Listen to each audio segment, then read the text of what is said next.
Mm-hmm. Definitely. And just like we're increasingly just separating away from nature, like in our concrete buildings, giant like giant apartment complexes and societies. Where are the trees? Where the like? There's no greenery, nothing. Yeah. All you go outside and you hear like traffic. Whereas we're here and immediately we just see like these amazing mountains. Yeah. Yeah. It's like it's hard not to be humble. Just, you know. Yeah, I feel like, this thing of internal world and external world, there are mirrors of each other, You hear that, like I've heard that being said a bunch of times, but I feel like I'm starting to see it more and understand really what it means. Like the biggest problem in the world today is people think, oh, too much. And it's not even this that they think too much, is their entire existence or sense of security or sense of self is wrapped up in these palaces of thoughts and mental models that they create for themselves. But it's, why did it get to this point, Is it in, I wonder if there is like a sort of feedback loop that is like, as we took our thoughts and started to impose them onto nature and the external world, then our constructions in the external world imposed themselves onto us and started to shape our minds. Because like people think in boxes very linearly, and it's like in a city, what are you surrounded with? Just squares and boxes and all cramped up and blocks. And it's like a city, it looks like a visual external representation of like the modern chaotic mind. So much going on, all like trying to be organized and everything. There's a whole buzz and constant activity, and Yeah. Because the true, like, if you're mentally free, you're basically breaking down all structure in your mind in some sense. It's just like, I don't know, like you're just, there's no boundaries anymore. And in some sense, you get to just navigate. yeah, It's like formless. It's not very like true. the city where you say like boxes and stuff. Yeah. Yeah, there's a sort of, Can be whatever shape you want. in that emptiness, you can just kind of move freely.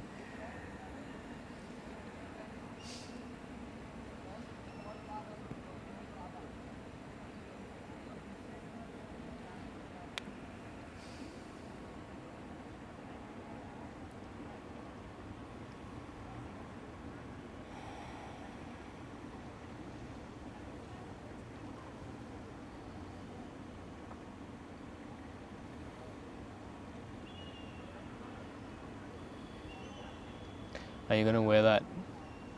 Are you gonna ever take it off? No. I actually take it off when I do shaking meditation. Oh, okay. I just shake my body loose and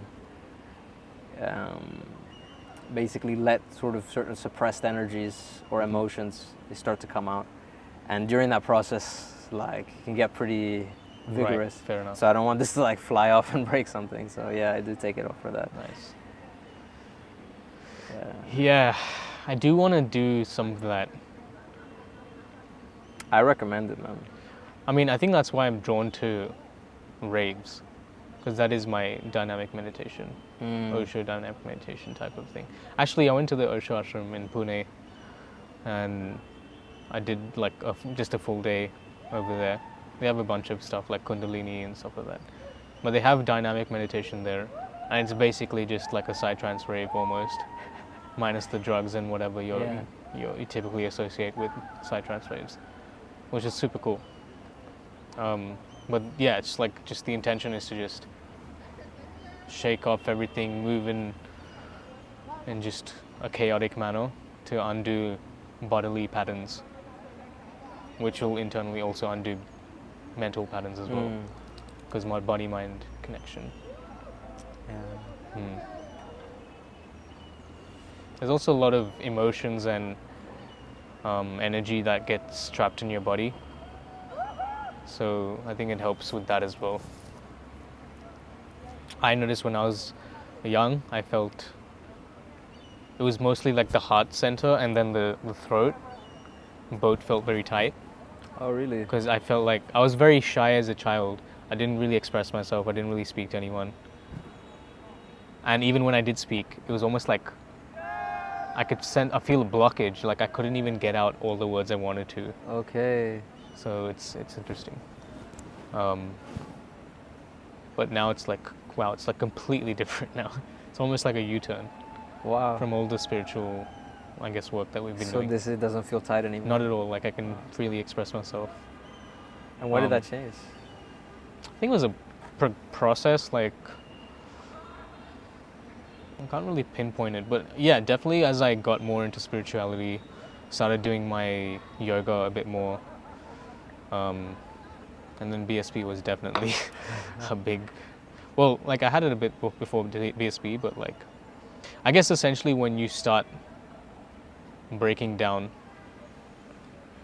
your sense of self in many ways, I guess, then all of those blockages are associated with actually like a specific personality or ego, right? And so I guess as long as you keep doing your spiritual work, you'll break down that ego that limits you, and then you can sort of automatically transcend those blockages, because those blockages are really just tied to those mental patterns as well, I feel. Yeah. Yeah. It's all very linked. I think it's hard to say actually what is the cause. Exactly. Because I used to get stuck in this sort of mind loop of trying to figure it out analytically, intellectually, which is sometimes the danger also of reading too many spiritual books and stuff, because they illuminate certain things that, and you're like, wow. Like one example is The Untethered Soul. Is a book that has really changed my life. Very phenomenal. The way that it describes stuff is, it kind of makes you see it immediately, and you're like, oh, and you feel, it's like reading that is like a very powerful meditation for me, or feels like a powerful meditation. That's Osho's book. No, Untethered Soul is written by Michael Singer, who's one of my favorite spiritual teachers actually, just because he keeps it so simple and just down to earth. Like he doesn't ever talk about any esoteric stuff or wooey stuff. Not that that's not there in his life and his kind of perception, very but accessible. It's like he shares what needs to be shared, right? And just that. And he's a really interesting guy because, see, I first read that book and I was like, wow, you know, who is this guy? And I saw he'd written another book called The Surrender Experiment, My Journey into Life's Perfection. I was like, oh, that's a title. So White guys know how to fucking market, bro. Sorry? White guys know how to do marketing, dude, for sure. That's actually, we need to learn some things from them. For sure. Yeah, man. But yes, this book, he talks about his life story. And that really was very impactful for me to hear, because he was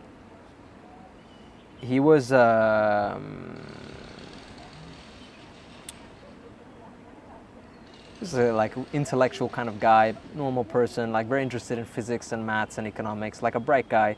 Studied at university, and then he started doing his like PhD program. This was in, I think it was in Florida or in Georgia, somewhere in the south of America.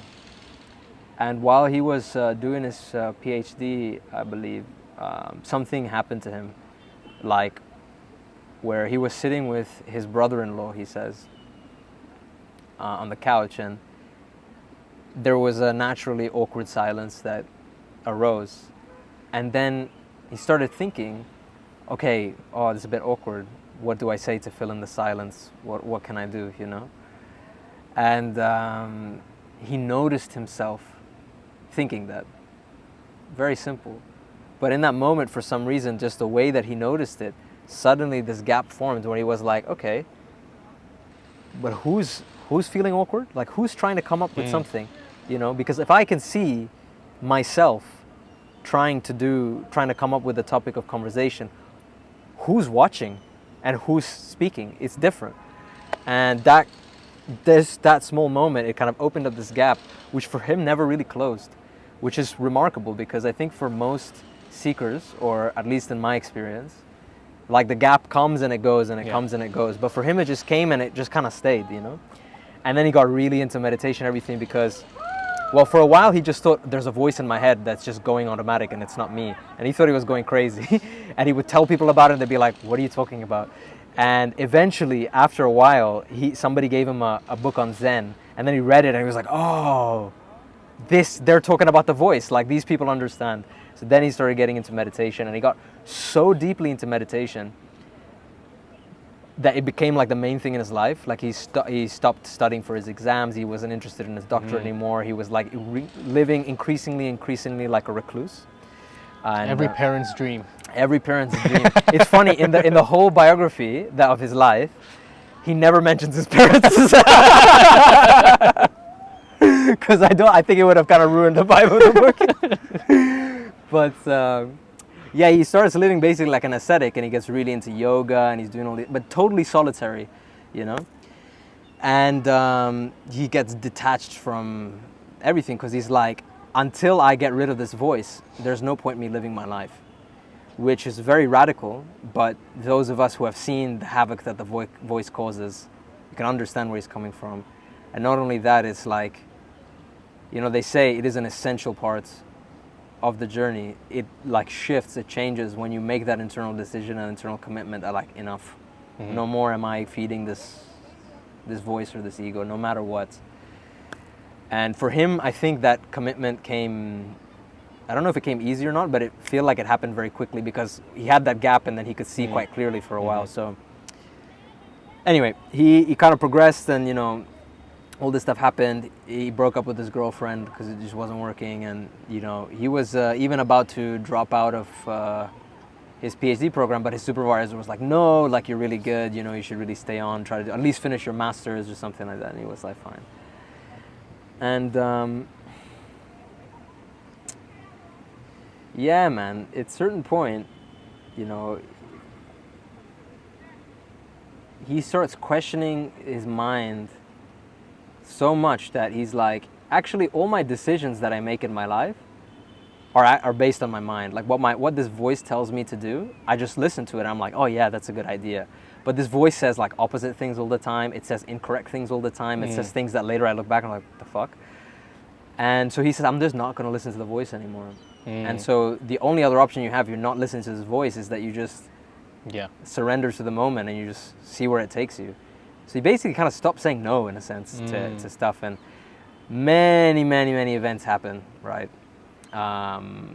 Synchronicities and, you know, things. And he describes so many, this pattern happened in his life so many times that I think we can all learn from, where he really felt like saying no to something, like when his teacher told him to like do his master's and like sit his final exams, or then they asked him to come and teach, or they asked him to like help with this or do that, or then, you know, when he bought a piece of land eventually, like people wanted to come live there, like all these things kind of happened, and he wanted to say no every time. Like his mind was like, no, I just want to be alone, I don't want any of this, I'm not interested in this, and I just want to be alone. But he said, this is just the mind again, you know, even if it's saying spiritual things, it's just the mind. So he just stopped. And bro, every time he just said, fine, let's see what life wants it to do, like insanely beautiful things happened. And the arc of his life is crazy. He starts off like a total recluse in the woods. Then people start coming and they live on his land. And then it ends up becoming like a village, and it ends up becoming like money just starts coming to like buy new pieces of land. He ends up starting a carpentry business. He ends up then starting a software business. Like it's, all this stuff just kind of happens because he just kind of goes with the flow of things. And he didn't want any of this. And that software company that he started, very humbly, he started it because he saw a computer in an IT store in the town. And he was like, oh my God, what is this? And then he just picked it up. He literally looked at the user's manual and just started playing. And he enjoyed the creativity of it so much. He was just playing and playing. And then he said, oh, I can make useful stuff with this. He helped out like a couple of local stores doing their kind of admin, making it digital. Then he was approached by like a medical practice that wanted to like do their insurance. And then he did that once, and they did it again and again. And then it became this whole business that was all about making medical insurance bills digital. And then that grew, and it sold for $3 billion. Damn. $3 billion. Hey, parents. If your kid is going into the woods, don't worry. Don't worry, he's gonna make $3 billion. Yeah, at least. But obviously that's not everyone's path. But Yeah. he was not interested in. He was living on one meal of rice and beans every day. That's it. Like he was bare bones hippie, like full. And all this stuff happened. He just didn't say no. And because he had these natural talents and abilities, life brought him situations where he could kind of express that, you know. So it's a very inspiring story where it's like, for me, that broke before it even happened, before it even started, this kind of divide of material and spiritual life. There was no kind of... That made it very clear to me that this divide that I think a lot of people have in their heads is just not a thing. Yeah. It's all life. As you said that, I was just thinking, even in the startup world, I think in general in society, but like I can speak more from the startup world given my involvement in that space. Like we're always studying previous startup success stories in the hope to reverse engineer, oh shit, this is what they did, and almost to make it seem like they knew what they were doing in the moment, and that's why they became successful. And so we kind of create this formula, we're trying to create this formula for, okay, this is what they did to become successful, now I just do the same things and I will become successful. Kind of trying to predict the outcome in some way. But just by copying what happened in the past it's not gonna guarantee your success in the present or the future, right? Very true. And I think it's just about embracing the flow, like surrendering, just saying like I don't know, and then just figuring it out, being okay with that. Like literally all of those guys, the single thing I took from them was like, okay, Airbnb guy, he just did immediately the first thing that he thought was doable. He solved the most immediate problem to him, and he just kept going from there. It's not like he had this like grand vision for what the heck it was going to be, right? He sold cereal boxes, for God's sake, to create initial revenue for his company. And then same with like Facebook, Zuckerberg was just creating like some bullshit website to just rate hot girls on campus. Yeah. Like he would never have dreamt of Facebook from the get-go, but he just kept working on it, went with the flow, and then it just became something else, a dominant something. I think that's the true key to creation, is just like not being attached to the outcome. Yeah. And I think many people are, I think like just creating that distance that you mentioned between the mind and, because people just don't know the existence, that there's something else beyond the mind. And I've seen a lot of people, especially even like with Isha people or like any other spiritual seeker, there are many people who have approached this spiritual seeking after sort of reaching the limits of their intellect in some way. Like a lot of them are like, you know, like yourself actually, like extremely well educated, studied the top institutions, and then they're like, you know what, I'm just going in circles. Like one answer is leading to another question, which is leading to another answer, which is just like a never-ending cycle. There's no like single ultimate answer that's going to cure me right now. It's just a never-ending game. And then you start to be like, you know what is the purpose of this? And then you start opening your doors to like other dimensions, yoga, spirituality, and you start feeling energy and vibrations, and then you're like, whoa, there's this whole other world that I've never even thought existed. It's like, yeah, you can only experience these things. Absolutely.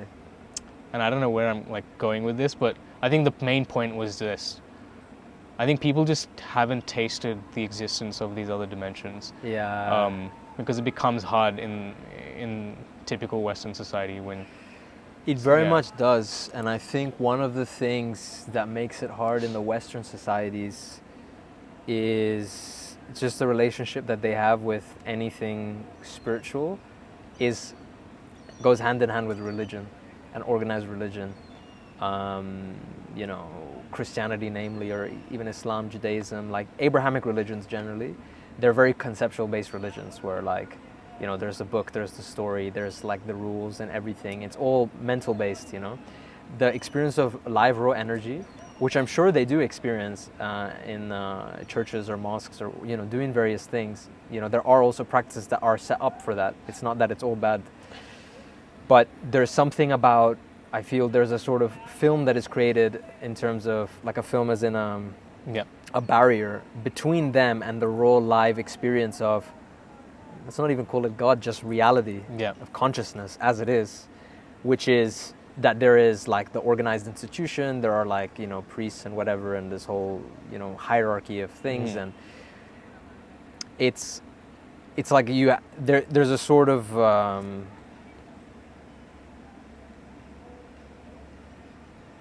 You mean like a separation between the individual and like specific entities and yourself? But going back to the thing you were saying, you know, in the startup world, and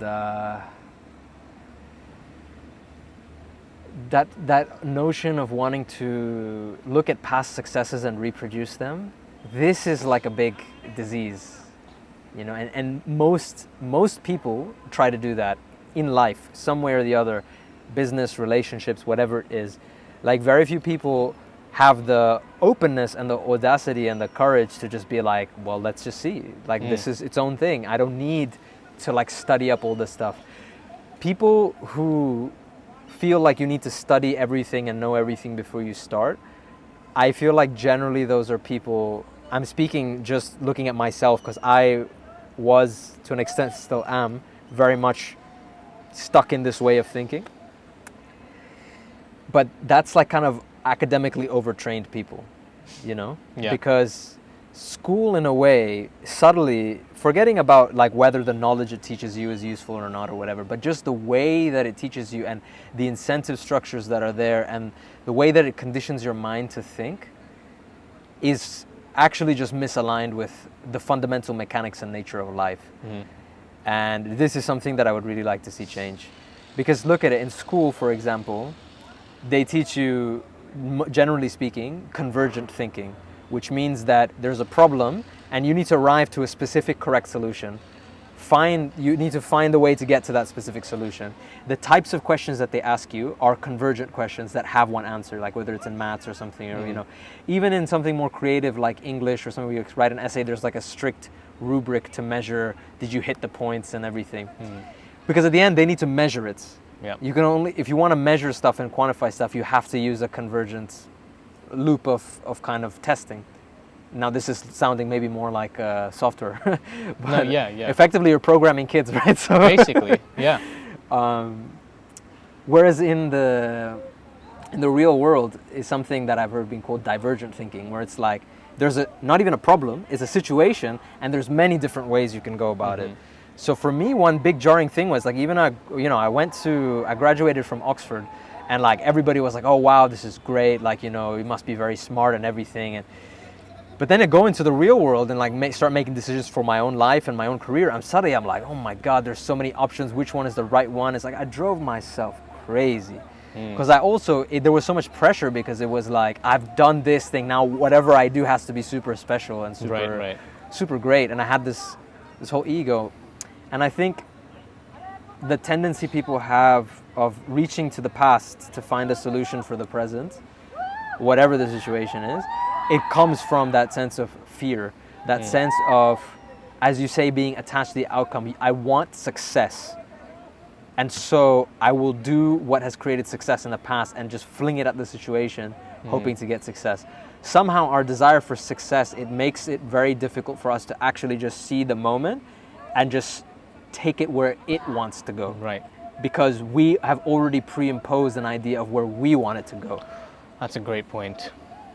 Even that idea of like, I want success. It's like, what do you mean by I want success? What do you mean? What is success?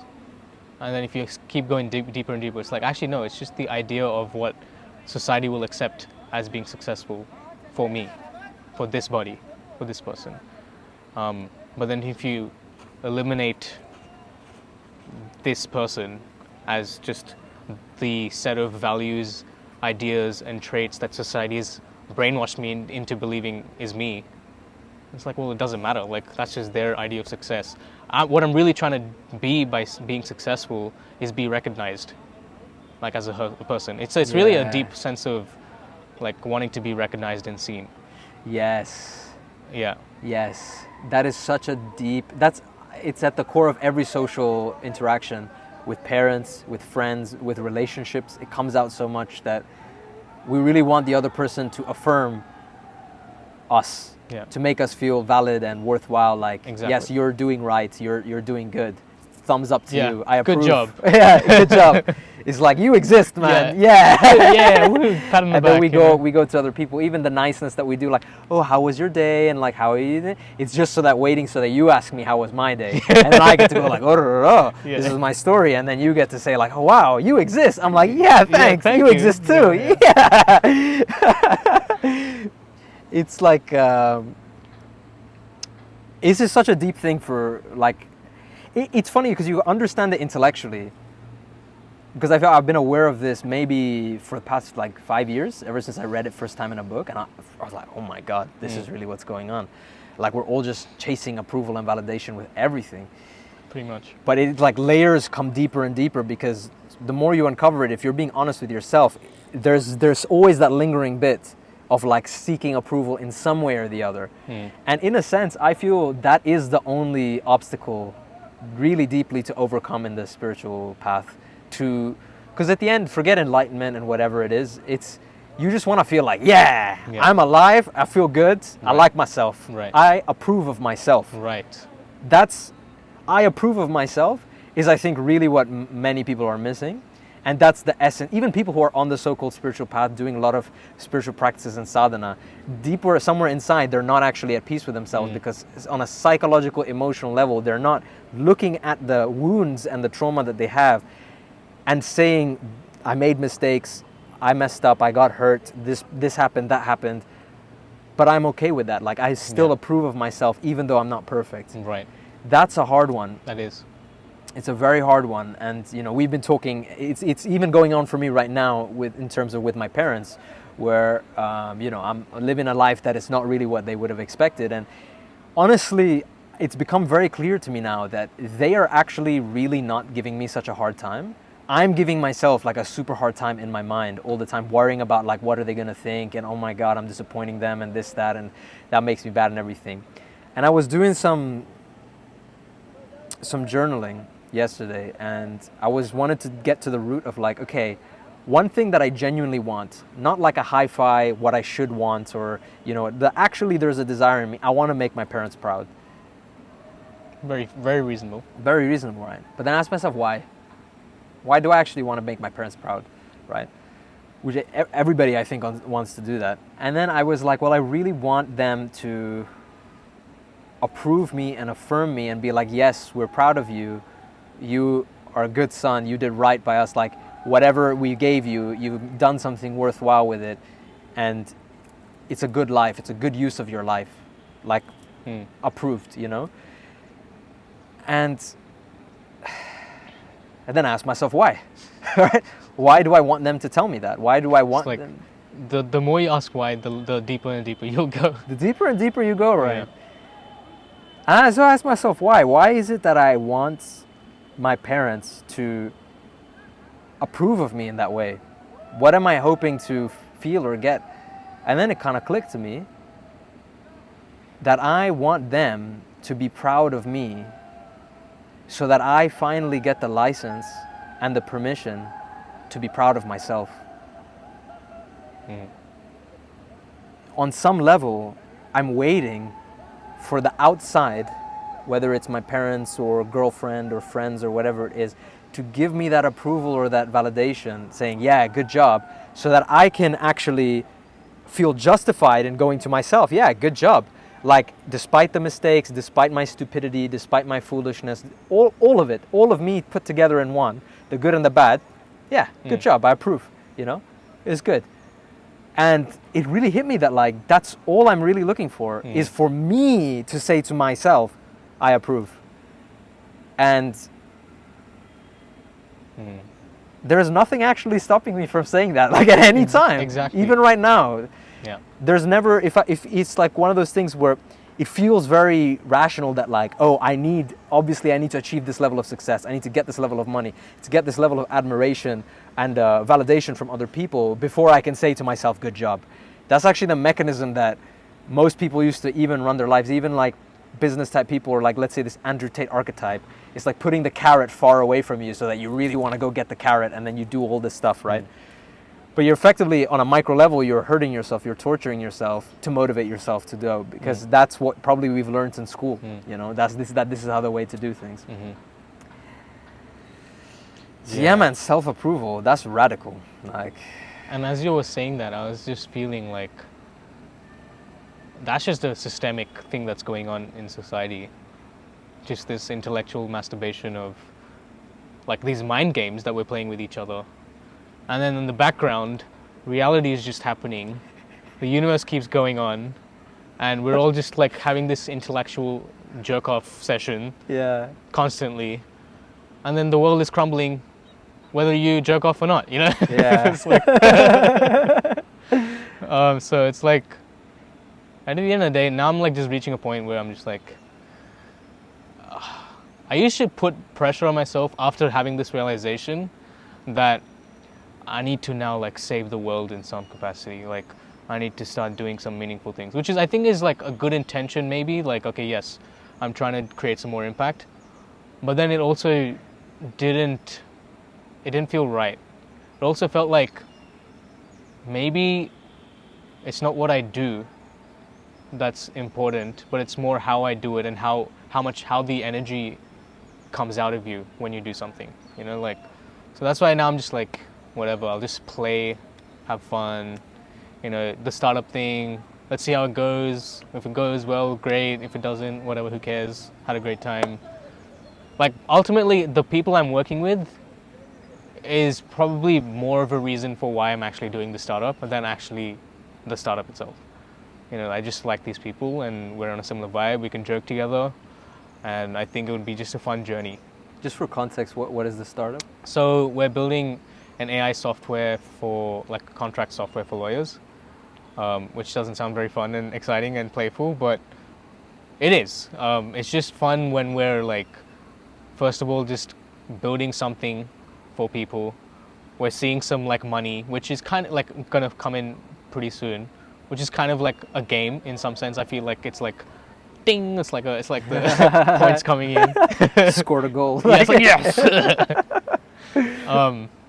And then it's just fun. Like, I feel like in the past I used to put so much pressure on myself to like, oh, I need to get into the best accelerator program. I need to like do this startup. I need to hit these metrics, cost of customer acquisition, blah blah blah. It's like, now I'm just like, you know what? Fuck all that. Like, look, let's just do the basics. It's like a very simple product. Demand, supply. This guy wants it. He'll pay. That's it. We'll figure out metrics and all that bullshit later. Yeah. You know, and that's, I think, like, that book is like that you read, The Untethered Soul. I think that's the way. That's the real way. Just create with no expectations. Just flow, man. And like, who cares if it doesn't work out? At least you had a good time. Yeah. And it's kind of the less, it just seems rational, right? The less expectations you put onto something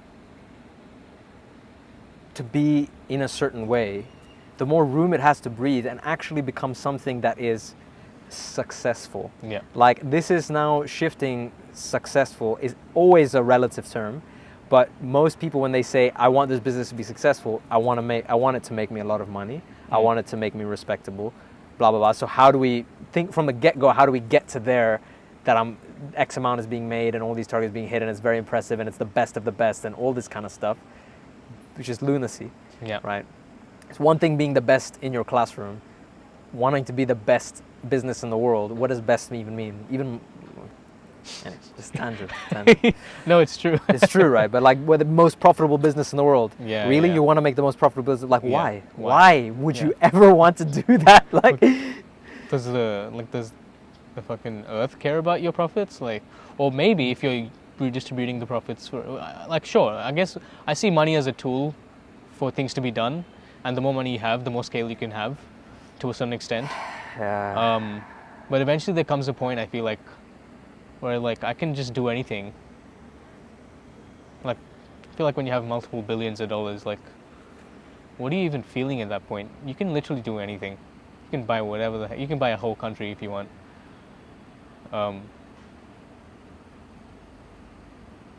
what's the point? What's the point?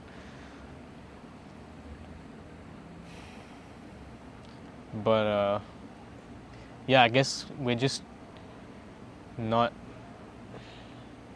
we're not used to sitting still anymore. It's almost like we have to just do something for the sake of doing it, because that's the way we've always known. That's the way we've always known. And how can you not want a good career? That's what your parents gave you, a great education, and so therefore you should also make the most out of it. But hey, don't get too successful. You need to take care of your family as well. And then it's just like all these bullshit rules. It's like, just guys, just play.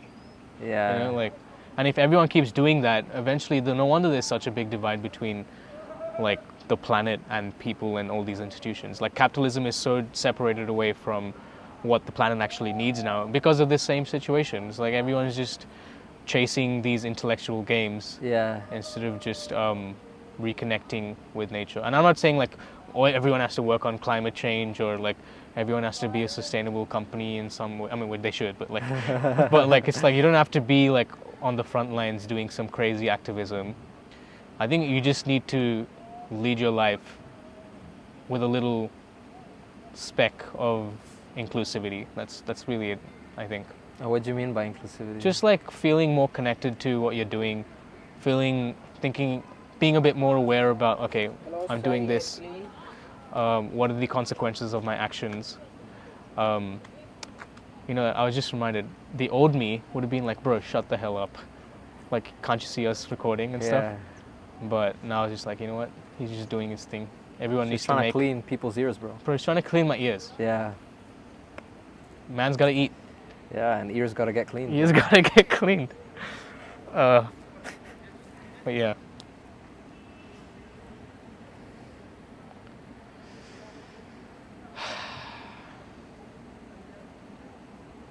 But yeah, it's really just as simple as just closing your eyes for like 5 minutes every day and just observing. That's it. Learning just to observe. Listen. Just sit and listen and observe. That's it. It's that neutrality of like, I'm not gonna do anything right now. I'm just gonna see what happens. And you just hold that space, even just for a little bit, you will start to see the magic of life. That all this time that you're always thinking, I'm doing this and I'm doing that and I need to do this and I have this and I have that. Actually, the whole time, life is doing its own thing. Mm-hmm. Life goes on. Like all of this, life made. Like we didn't make it. Yeah, these rocks formed by themselves. You know, this is not my direct experience, but Satyaji, a great spiritual teacher I've been working with, you know, you've met him. Yeah. Just saying it for the camera people. But you know. Yeah. He says that actually we're not ever really doing anything. It's just stuff happens through us. And then the mind comes in afterwards and is like, oh, I did that. Yeah. And it takes credit and takes responsibility. Like, oh yeah, I did that and I did that and I messed that up and I did this. And it's, oh, me. So it can construct this whole story of this like me that has been trying and struggling and doing all this kind of stuff. Sometimes I find this easier to feel at the end of the day, because during the day sometimes I get like very stressed and bogged down, especially there's a lot to do, and this sense of me is very tight and very strong, and it's like, oh my God, I have to do this and this and this, and you know, there's all that kind of noise. And then because I'm not meeting the expectations that I made in my mind of like being perfect and doing all these things, and the meanwhile wasting all my energy doing that, by the way. But I get to the end of the day and then I was like, yeah, actually today was a fine day, like everything is good. Like and everything just kind of happened the way it happened, and yeah, that's it. There's no need to actually say it was a bad day or this was missing or that was missing. It was just my mind jargon, and in the evening I'm just too tired to care anymore. Yeah. And then I just kind of realized, yeah, it was just gonna happen the way it was gonna happen, but I was just struggling the whole time for no reason. And actually, if I wasn't struggling, probably more stuff would have happened if I just let go. There's the thing about let go is like, people think, oh, I let go, I'm just gonna be chilling on the beach all the time. No, then you like start to engage and you start to do stuff.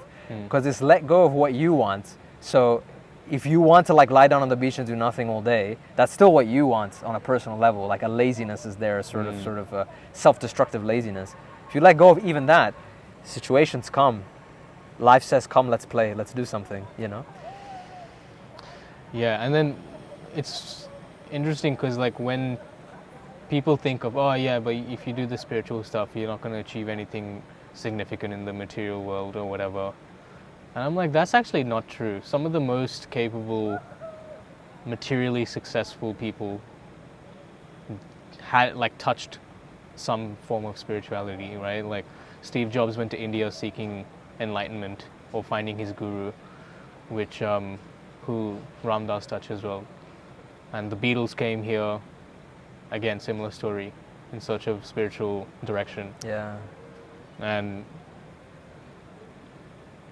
yeah, to me, the to achieve anything, whether material or, I think just at scale, like a very significant action, whether that's like materially successful or not, it is harnessing the mind, becoming master of your destiny in some way, and tapping into like a deeper level beyond just the intellect, right? Like, even I would say Elon Musk is probably more spiritual than most people in some sense. In his own way. In his own way. I guess by spiritual is a very loaded term. Yeah. But maybe a better term is total and present. Because if you're not present, you actually can't do anything. You can't put your energy and effort into an action that creates change and then makes whatever happen. Mm-hmm. And I think all successful people, they know this, they have their own words for it, but like, just gotta clear out all the doubt and the thing and the, oh my God, what if this, what if that? Yeah. Just this, let me start and let me just do. Right. Let me just do. Let me start from where I am and just do. And it's that totality of being and that totality of action that all of me is going into this. That skill is the most essential thing that we need as human beings, that we're actually not taught in school. But it's also, I think it's really all you need. Because at the end of the day, it's fully committed to the... That's all it is. Yeah. Just be real. Being real is not just like not telling lies, is being with the real, which is just this.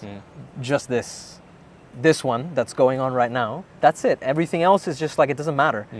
Just be here and have the will or the courage to just be here. And I think it takes courage, not because it's like dangerous necessarily to be here. It just, suddenly you'd be here and then all these fears come up, these doubts come up, the mind starts playing all these kind of movies and stories because it wants to drag you back into those games.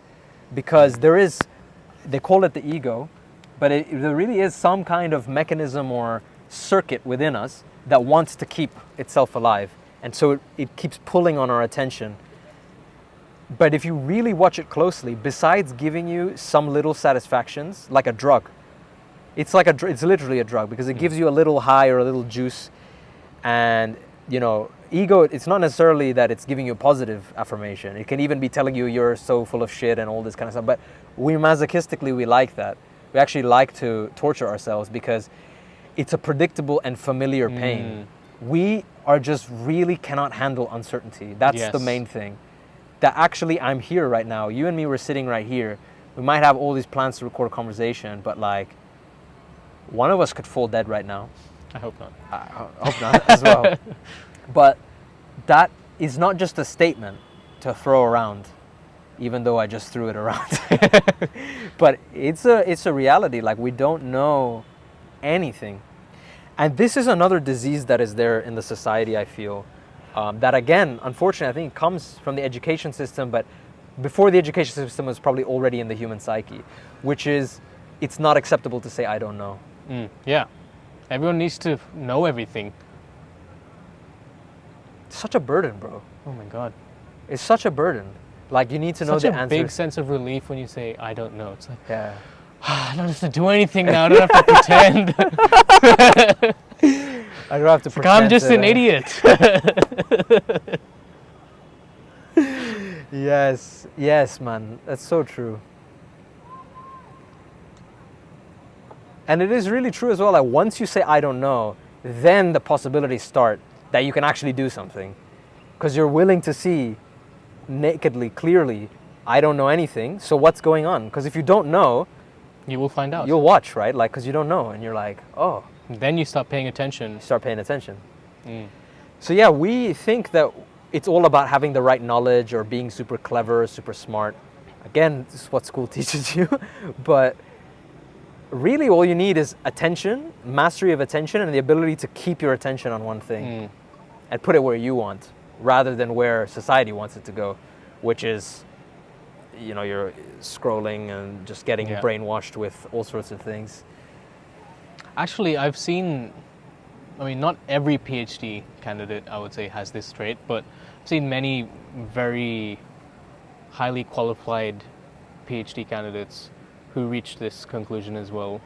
And they reach this humility where, especially in physics and like quantum physicists, for example, like when it's very clear that their typical logical classical models of explaining physics are just insufficient, especially in the quantum world. These guys are like, it's almost like they have to seek other dimensions to explain what's going on. So yeah, I think it's just like, yeah, they are faced with the fact that I literally don't know. Like, I can't prove this with a theorem right now. Yeah. I don't know. And it humbles them. And some people kind of just like become depressed after that or something, because they're like, shit, everything up until this point I knew, and now I don't know, and therefore my ego is suffering from not knowing. It depends how you approach it, whether you approach it with innocence or with agenda. And I feel, again, the way things are set up in the education system, you always have an agenda, which is that you want to seem smart, you want to be the best, because you're going to get judged, and it's going to be, your whole life depends on how smart and clever you look, and especially in academia and stuff. But I feel when you can just say, I don't know, and it's fine to not know. Actually, it's good to not know, because then it's fun. Like, it's a mystery. It's like, let's see. It's still open-ended. Like, who knows, right? And that preserves that childlike innocence. It keeps us in our place epistemically, where we should be, which is I don't know. And behind that, then there's a lot of power, but it's not your power of your ego that you suddenly know. It's like life. Yeah. I said children, bro, like, are amazing to see, because, like, I remember actually when I was, I think what helped me be successful in school and get like top grades and stuff, it was that I never, ever, ever actually wanted to get top grades. Genuinely. Like, it was never, like, my parents were like obviously doing their Indian thing, but like in my mind and my heart, I didn't really care. I just wanted to do my best. And I just enjoyed learning. I just wanted to learn. I wanted to understand. If I didn't understand, I'm like, what's going on here? It's like, let's see, let's figure it out. And then the satisfaction when you put things together and stuff. And that was a nice circuit.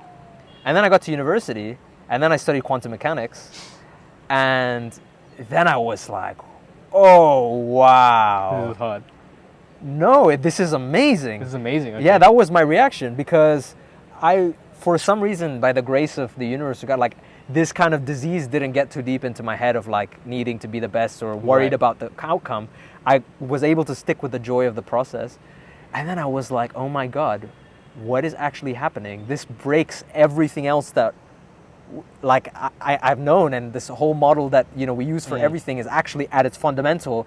There's something that's like not adding up.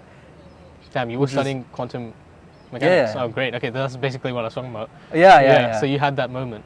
Oh, yeah. It's now quite distant in my memory. I don't want to necessarily take up the viewer time by trying to explain. Yeah, sure. But it's also like the freakiness of it. To understand it, you need to understand the backstory of like physics that leads you down to the quantum level, and then it doesn't fit with what you've known before. Right. That's the, oh my God. Classical if you were to Newtonian just, physics. if I just explain to you the results of the experiment, which is the wave-particle duality experiment that shocked physicists and like broke everything, or the photoelectric effect, like, it wouldn't be like a wow. It wouldn't be like, wow, just looking like a wow. Man, I was like, oh, he's gonna do it. I could feel it coming. But basically, yes, quantum mechanics, I think the right reaction to it is like, wow. Yeah. It's just looking like a wow. But effectively... Dude, sorry to stop you there, but I was just like, that lady achieved success. See what happens when you surrender, bro? Yeah. She didn't mean for it. It was innocent. That's why it was successful. Yeah. Innocence. I think that's a whole other super interesting one. But yeah, it's innocence even with the relation to quantum mechanics and knowledge is like the innocence to be able to be like, oh yeah, everything that I've said and stuck my reputation on, oh, that was wrong. Very few people are capable of doing that. And this is why, in a way, we're stuck in terms of progressing from a knowledge-based society to a wisdom-based society. Because for wisdom, you have to know that you're an idiot. That's wisdom. Yeah. But like people are not willing to see that they're idiots No. because they think they need to be smart. Why? Because they need the approval from the other Again, people. yeah, same. It's the same fucking game. Yeah. It's like this, the seek. You may think you're like, oh yeah, I want to know the right answer or whatever. But it's like, do you actually want to know the right answer, or do you want to be the person who knows the right answer? You know,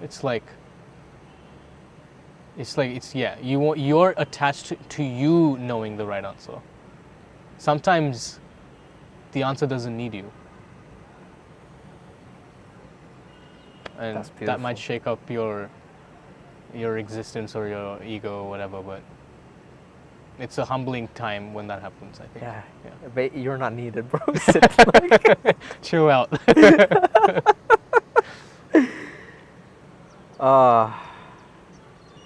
that's one thing as well. We want to feel needed on a psychological level, at least. But and I kind of understand that a bit. But also, these days, I really don't understand it. It's like, why would I want to be needed? Like, leave me alone. Like, let me live my life. It's I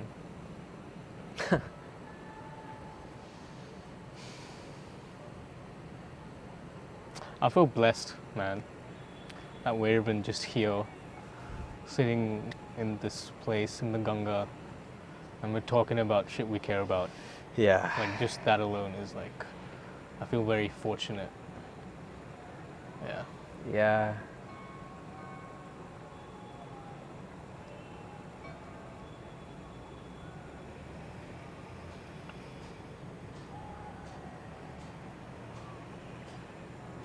Don't look at me like that, dude. Sorry.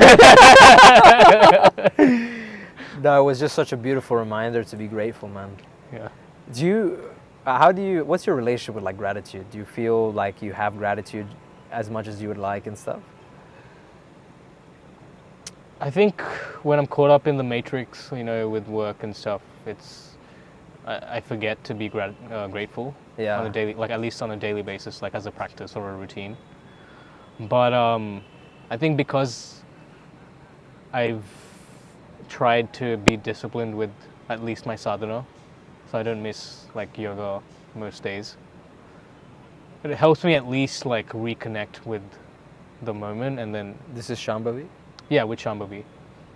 I think as long as you're doing some kind of spiritual work, whether it's just like even a few moments of silence every day, as long as that ego is put in check on a daily basis, I think that's when you can open the doors to gratitude. Because otherwise, if you're like constantly consumed by your personality, then you won't feel grateful for anything. It's almost like you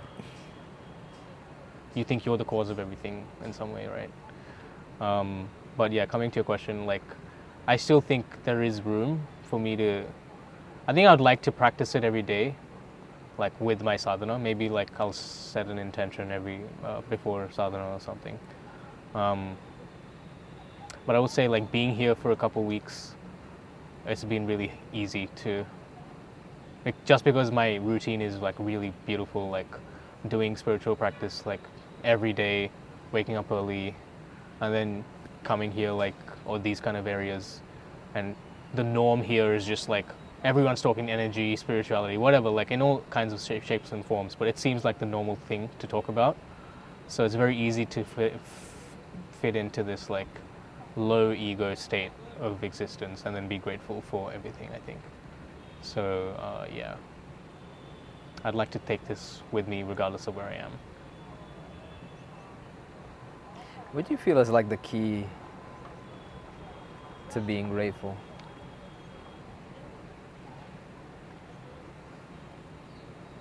I don't know if I can point it out, but I think also just realizing that life isn't so bad is also like what helps, right? It's like, especially when I grew up in Australia, I felt like I was too, like it was so much. You really create a bubble around your existence and your problems. And then after moving to India, I was like, every day is just like a reality check. Even just going in the car, you'll see like so many homeless people, or like some really people who are far less well off. I think then you can be like, okay, but actually, I have a fucking car. I have caring parents. I'm having food on my plate every single day with no concern for whether it's going to be there. I just know it's going to be there. It's like, dude, I should be pretty grateful, right? There's people out here begging for food and stuff. And it's not like there's rampant poverty increasing or anything like this. Like, we are generally, as a population, I think, making more money and stuff like that. But still, you know, there's no reason for us to suffer, at least on a survival standpoint, because we're not suffering from survival now, right? So then once you create that distance between your intellectual masturbation, I think then you can just pay attention and be like, okay, actually the simple things are with me. I'm thankful, you know? Yeah. Yeah. For me, some experiences that put me in check, not so much on an intellectual level about gratitude, but even more experientially, is like when I see people who are having more difficult lives than me, and they're grateful. Yes. And you're like, oh, I'm a freaking idiot. I'm an idiot. Yeah. Exactly. Yeah. And then it's like, wow. And then you see the gratitude is beauty. There's no beauty without gratitude. Mm-hmm. Gratitude, I feel, is a doorway to so many things like devotion and all that kind of stuff. People talk about devotion. How could you genuinely be devoted to anything or to life, or if you're not grateful first? What's your devotion based on? You know? For sure. I think another thing is... Sorry, go ahead. Continue. Just want to... Because gratitude is something that I would like to make more room for in my life, because often it gets squeezed out by my mind. Yes. And for me, what I find easier these days, rather than this comparative gratitude, which is what I was told when I was younger, like, think about the poor kids starving in Africa, they don't have food or whatever, you know, that's kind of typical line. Yeah. Because I feel like I always had an issue with that, or my mind did at least, where it was like, but why should my gratitude be based on people being worse off than me? Like, that's actually kind of... It's kind of weird, right? Yeah. Like, also, like, if I looked outside, if I was driving in my car and there were no homeless people, but everybody was in a Bentley and I was in like a normal car, I wouldn't feel then I should feel like ungrateful. It's like, no, hold on. There has to be some absolute line from where you measure to be grateful. And I think it's all, what's the baseline that you're measuring from, in the sense where you're evaluating from. And I think with meditation that becomes more clear that the baseline is nothingness. Because once you touch nothingness and you see that there is nothingness, it's here right now and it's everywhere, the nothingness. But then you open your eyes and on top of all this nothingness, there's all of this somethingness. There's somethingness. There's somethingness. Everything lies in nothing. It's like, oh my God, wow, what a show, right? Yes. It's like you can be grateful for existence itself. And I think that's the kind of gratitude that is the deepest and truest form of gratitude. Again, it's not easy, and it's something you got to consciously work towards, I feel. But that one where it's like, you feel gratitude, you feel it for even the feeling of your own body, your own energy, your own thoughts, your own breath. When you can be grateful for breath, I think that's a very kind of sublime gratitude, because it feels almost, if you look at it in a certain way, this is God caressing you every breath you take. Isn't it so? Yes or no? Yes or no? Hello?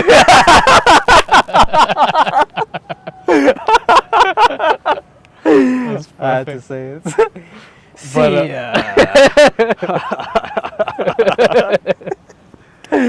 Oh man. Uh, But no, on that I was gonna say, those are also. It's very difficult to reach that point. Many people, like I said, they haven't really tasted even like a little bit of this sense of inclusivity, and they're still trapped in the mental game. yeah. And I think to really taste even like half of what you just said, there needs to be some spiritual work done. Yeah. Because I felt like when my heart center was more blocked, I wasn't even able to receive the love. Like it wasn't even a familiar sensation at some point. And I think without that, I don't think you can feel gratitude. Because I feel like gratitude is coming from a place of love, right? You know what I'm saying?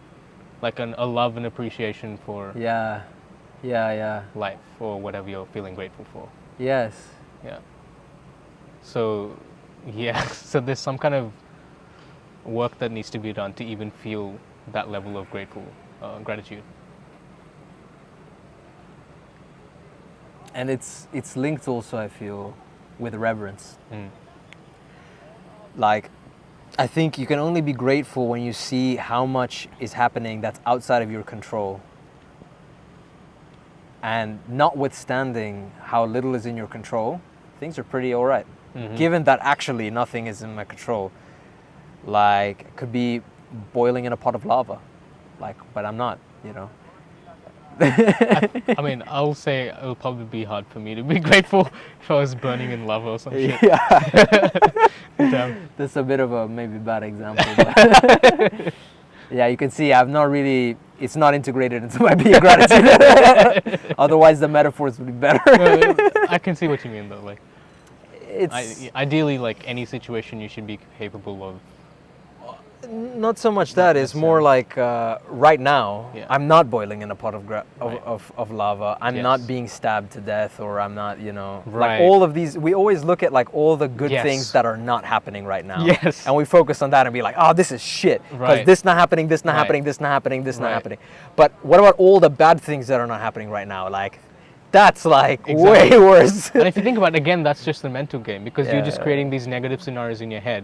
But then look at me and you, we're just sitting here next to a Ganga. It's like, what are you talking about? That's just like bullshit in your head. This is the only thing that exists right now. Yeah. And this is pretty good, Yes. you know? I think the mind seeks the negative from a experiential point of view because the negative gives the ego a reason or justification to exist. It's like, oh, there's all these problems, like I need to solve them. That's the foundation. On top of that, all the ego games are there, you know? I would go a step further and say like it gives the ego a reason to suffer. Yeah. It's like, oh, at least I've got these negative things to think about. Therefore, I'm suffering because of these Yeah. things. You know, like I'm feeling some blockages or like some weird sensations in my body Yeah. because of this. It's like we Yeah. need to find like why, We need like to find something a why. to blame for our shit. That's also very true. That's a very, very perceptive point because, and the untethered soul goes into this so beautifully. This thing of feeling these buried pains that are within us, that we all have them from all the experiences in life that we didn't actually allow ourselves to feel. There's all this clogged up stuff. And when you start to open up the space, this stuff starts to come up.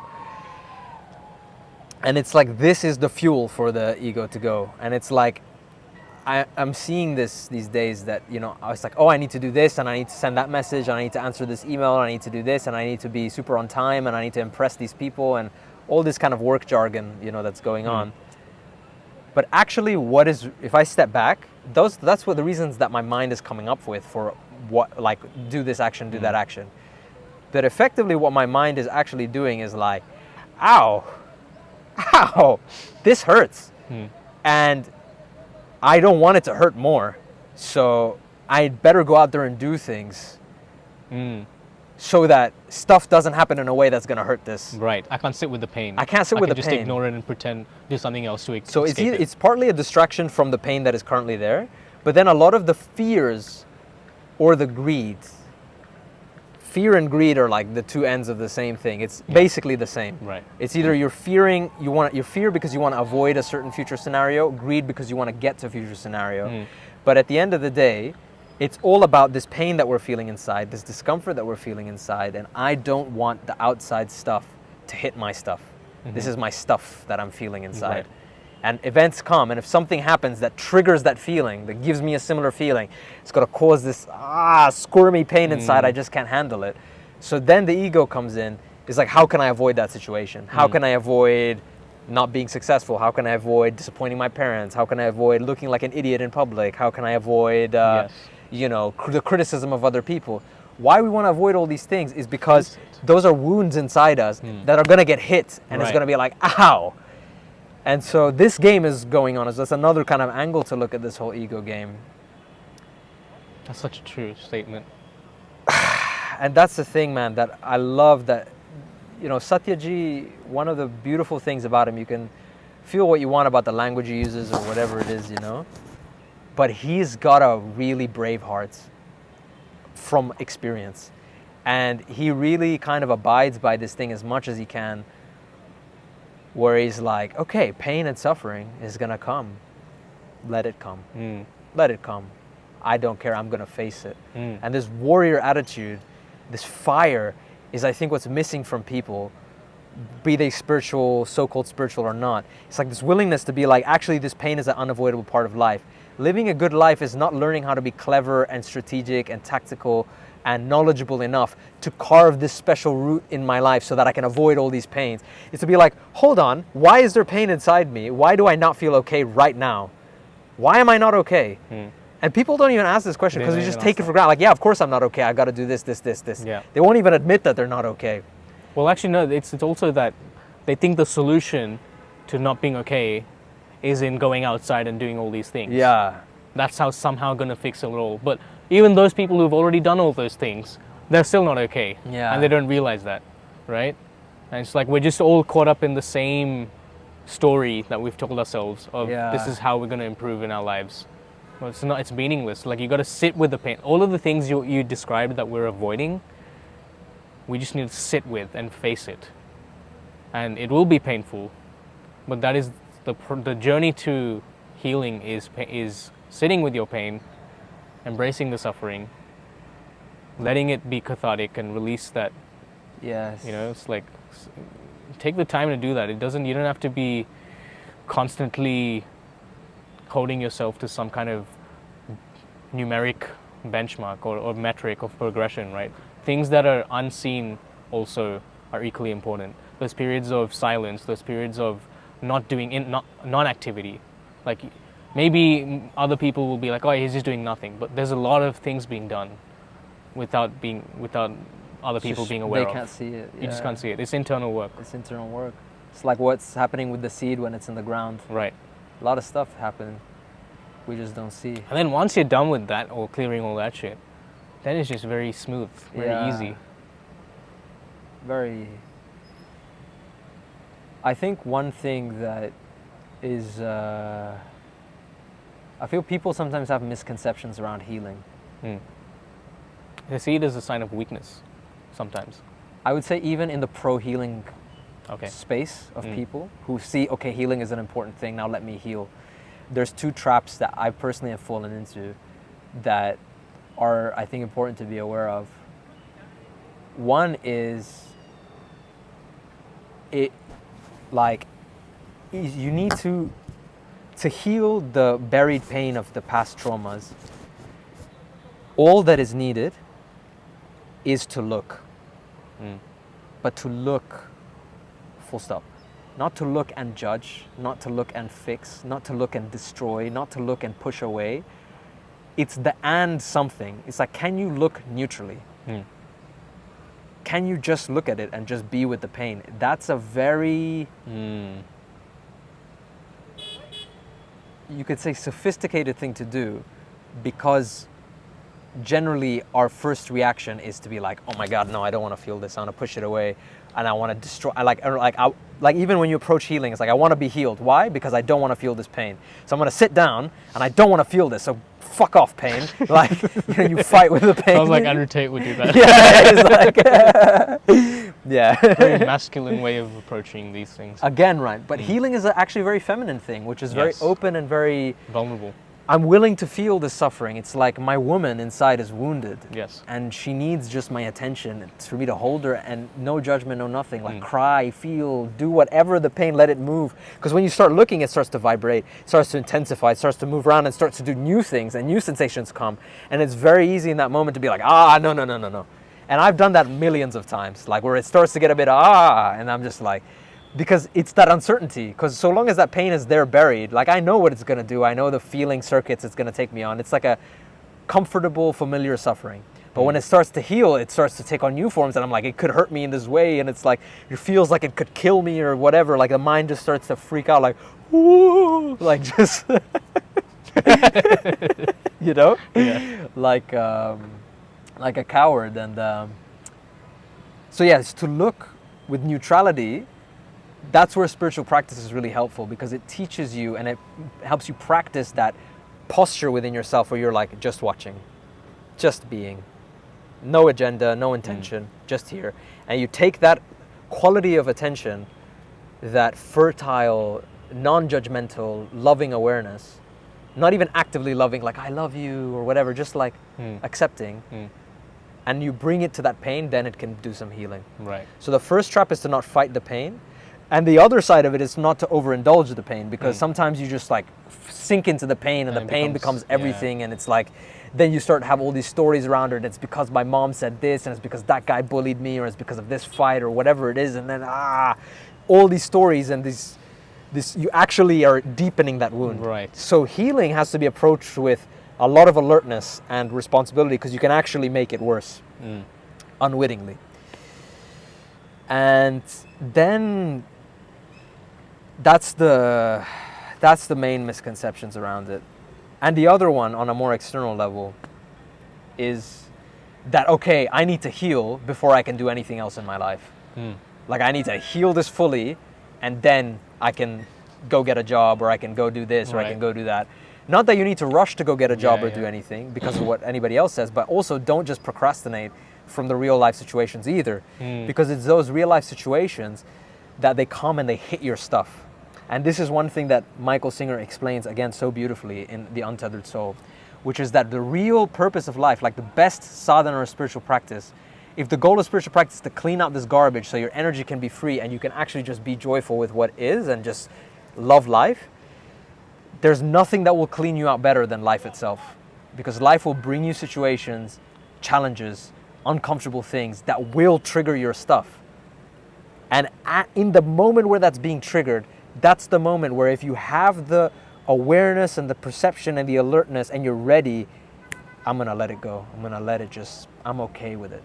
I surrender to this pain and this uncomfortable situation. That, it removes buckets of like this unprocessed garbage, because you just let it, it cleans you out in that sense. And that again, it takes a sophistication and a commitment and a practice that I think one can work towards. It's not even over time, because like with Michael, it was just such an intensity, he just decided and he was just fully committed, and then it just happened for him, you know? Yeah. So it's not even that it has to take years or whatever, just how intensely are you willing to be like, okay, I know this is the real game that's going on. Let's do it. Or let's like not do it. Yeah. Let's just surrender. Very interesting. Yeah.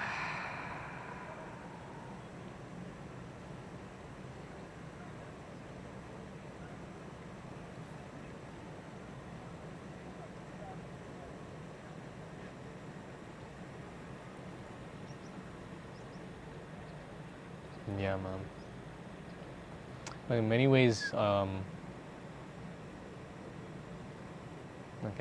many ways, I think people are also just, I think you said this as well, like people are just comfortable in their suffering as well. So they actually don't want to heal. They don't want to take the steps to heal. Sometimes they may even know what to do, but I think they're just comfortable in where they're at. And I've experienced some people like this in my life where I used to give a lot of unsolicited advice, especially to like friends and stuff like that. because I was like, my approach was like, I don't care if they hate me for what I'm about to say, but because they're a good friend, I care about them, and I'm gonna just give them the advice they need, regardless of how they makes them feel about me. It's like as long as they improve and grow or whatever, like that's a good thing, I think. But it didn't really work out because I think most people, you can't just tell them to do something and they'll do it. It's like they need to have this almost like a burning desire to just change the state of things as they are right now.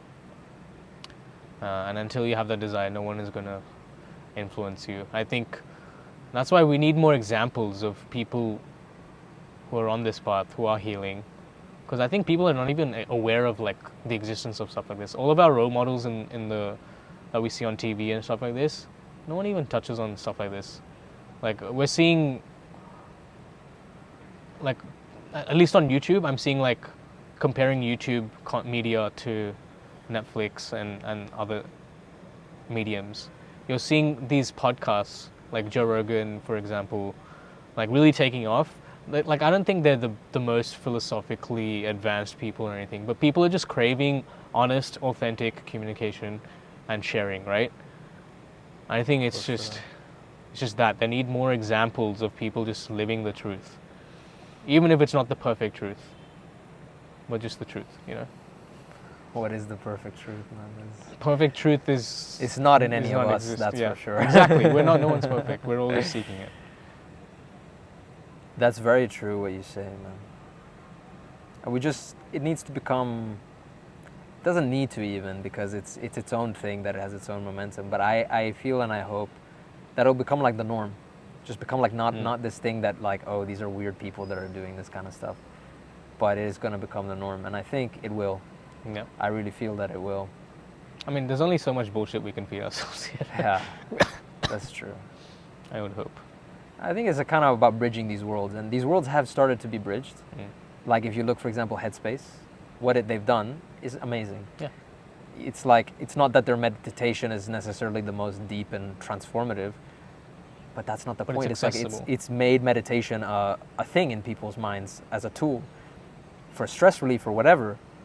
Cool, but start them doing the stuff, and then it creates then more this fertile ground for more people to have deeper awakenings and really come into tune with life, which is what we need right now. Is humanity is out of tune with life, and you see this a lot in the private sector, in government, and basically almost everywhere. You can feel people are very out of tune. Perhaps nowhere more than the private sector, because that's where people are really profiteering a lot and these kind of things. And I think finding a balance between these two worlds, like what's the next step of integration to bring this wisdom that we have in the indigenous cultures and in the East,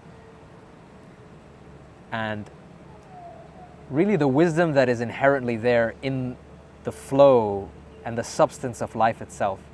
How do we open beings' minds to be able to tap into that wisdom that is there for them? Because it's not a cultural thing that like India has this wisdom that nobody else has or whatever it is. It's just wisdom is a live phenomenon. It's a feature of the universe that it's the cosmic intelligence. Yeah. And we have the ability to tap into that. But we just, in the current way things are, most people don't take the time to invest into themselves, to invest into understanding the human mechanics of perception, attention, consciousness on the different levels of awareness, of emotion, of physicality, of intuition, sexuality, understand their own inner landscapes. They don't take the time to look and observe. Because that's all you need to do. It's not that you need to read it from a book. You just need to look and then see, oh, this is also there. And this is really what's important to feel and move with. It's kind of micro actions. And I think we need more facilities for people to make this sort of initiation into life for themselves, or provide the right kinds of ambience, activities, and the right energy and the right kind of facilitation to really Just no bullshit, just straight into yourself to the real truth.